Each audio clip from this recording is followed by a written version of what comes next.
And Moses, after a close loss to the Lloydminster Bobcats, Bonnyville Pontiacs look to finally bounce back from that. Maybe take on the Olds Grizzlies as well tonight. Just 5 days ago, they also lost in a goal fest, 7-6 in overtime. They've given up 13 goals in those 2 games, so that's quite a bit. You know what I mean? This is a team that's looking at least to get on the defensive side, or at least fix that up. Now, head coach Rick Swan says he needs to get this team back to their defensive game, and it's costing them wins because the lack of those defensive plays. And usually we pride ourselves on the defensive game, and when you've got guys that don't play within the framework of your structure, you know, goals will allow the other team to get the better of us, and that's certainly something that we've got to move forward with our group and make sure that we shore up our own end a little bit more. Bonnyville has lost 2 games in a row, including that 6-5 decision, as we mentioned earlier, to the Lloyd Bobcats on Wednesday. The team has scored 11 goals in its last 2 games, yet has only 1 point to show for it. So we're getting offense and we're getting enough to win games. We just have to make sure that our defense is a lot more sound than it has been. Scoring can't be a problem for us. We got to go to the net hard, and that's where we're going to get the goals. You're not going to get them from the outside. You got to go to the net. The Pontiacs sit in 5th place in the North Division, just 3 points back from Fort McMurray with 2 games in hand. Puck drop 7:30 at RJ Lalonde Arena. Now, the 8th edition of the Boundary Ford Curling Classic got underway this afternoon at the Lloyd Golf and Curling Center, and we'll start on sheet 1. Kate Morrissey taking on Suji Kim. Kim with hammer in the second end. She goes for the easy takeout. The hit for 1 is perfection. 1-0 Team Kim. Third end, Morrissey lying 2, just needs to bite the 8-foot. She gets more than enough. Team Morrissey takes a 3-1 lead with the triple. Now, next end, Kim with last rock looking to score the deuce. Deciding to go with the draw, it ends up stopping on the edge of the back 4. She gets her 2 to tie things up at 3 apiece. Fifth end, Morrissey taking advantage of Kim's mistakes with a draw for 3, no problem. Morrissey taking a 6-3 lead at that point. We can tell you in the 8th end, it is all tied up at 6. To the other draw on sheet 2, Janae DeJong taking on Kim Schneider. First end, Schneider lying 2. DeJong trying to knock the 2 red stones on the top of the 4, but instead she gives up a pair. Schneider with the steal. After blanking in the second to the third end, Schneider with her final stone comes up with a hit and roll to lie 4. DeJong with hammer, needing the full 4-foot to get her single. Her draw weight way too light. Schneider with another steal. She is up 6-0. Fourth end, DeJong would pick up a pair with the hit and stick at the back 12. We can tell you now that that game is now 8-4 for Kim Schneider in the 9th end.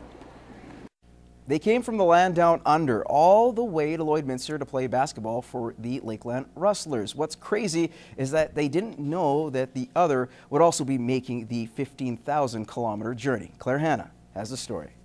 Maxwell Vitala is a rookie on the men's basketball team at Lakeland, but he's also a rookie to Canada. And earlier this season, he moved from his native Australia to play for the Rustlers. I just really wanted to leave, really, because I was getting a bit sick of Australia, so I wanted to go out and explore. One of my mates is in Keano, and I sort of got some inside info about the Canadian League and stuff like that. So yeah, he sort of told me to look around, and looked at Lakeland, and they were a good fit for me. But Max wasn't the only Australian basketball player committing to play in the border city. I just sent my resume out, a game tape, and they just sent all that information out to the colleges that they thought I could compete at. And yeah, I actually had no idea there was colleges in Canada. I was pretty blind with that. But yeah, Chris was one of the first coaches to email me. The 2 Aussies, both from opposite ends of the land down under, made the 20-hour, 15,000-kilometer journey to Lloydminster. But things were about to hit even closer to home. People were actually like, oh, well, there's a guy coming over from Australia in the basketball team. And I was like, oh, do you have any idea what his name is? And they gave me his name. And yeah, I decided to creep him on Facebook and look him up. And I'm going through his photos, and I actually found myself in the background of one of his photos. She's a year younger than me, and so is my brother.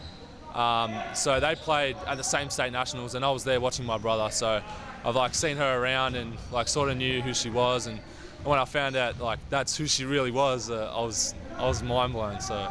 And the two, well, they now have each other to lean on. To be honest, like I couldn't imagine him not being here. We're always there for each other, and like even just pulling Australian slang jokes, and people just don't have any idea what we're talking about. That we both miss home, or we both like it here, or what's different and what's not, and different brands and stuff like that. So yeah, I was very surprised, but it's really been really good. And the thing they both miss most from home? I really miss Vegemite. Vegemite. Yeah, I can't get over you guys don't have it here, but then again, it's an Australian thing. Claire Hanna, Newcap Sports. Sticking with basketball, to the Lakeland Rustlers women's team. They're off to a blazing start this season in the ACAC, but as Brett Morton reports, the team is not resting on their laurels, looking to improve their game with a break on the horizon.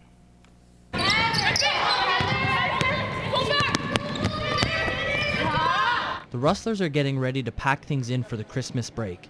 With the fast start to the season, head coach Chris King says there's always room for improvement. I think we played a little bit inconsistent for my liking. Our talent level is very high. When we're good, we're really good, and we've had a few lapses. But for the most part, 9-1 heading into last weekend, we're really happy with where we're at. The Rustlers' top scorer is still out of the lineup with an injury, so the break is a blessing in disguise. I hyperextended it in the game against Augustana, and just kind of stretched my ACL a bit and did some damage to my meniscus. So I'll be out for probably about 4 weeks. Yeah, you don't want a player injured. This is about as good as it gets. It's not torn from what we can tell. And she's got about 6 weeks where realistically she can rest and rehab and get strong for the second semester. The final games going into the break might be easier for the Rustlers, but Coach King isn't letting his girls take a game off. Yeah, it's a little bit tricky because the kids look at the standings and think, okay, we can just show up and play. When you watch Kings on tape, they play extremely hard, and they're getting better and better every weekend. They're not really shooters. They penetrate a lot, so we definitely have to sag off and let them take the shot and have help side on defense as well. For Farmer, she has a big goal for the team's second half. I think it'd be awesome if we could go undefeated in the second semester, and I think consistency we should improve on, just playing consistent all 4 quarters, but I think that we do some things really well. Perfect. When the Rustlers get this ball in their hands, it's an explosion, as they are off to a hot 9-1 start and sit on top the ACAC standings. They take on Kings Eagles this weekend and hope to give themselves an early Christmas present with 2 wins. Brett Morton, Newcap Sports. All right, thank you, Brett. Nice shot, by the way. Yes, the Rustlers in action at home. And that starts tonight when they face those Eagles. Tip-off for the ladies is at 6, while the men go at 8. Meanwhile, the volleyball teams will also face the Eagles on the road tonight. And that's all the time we have in sports. We'll have more Newcap news and weather for you coming up after the break.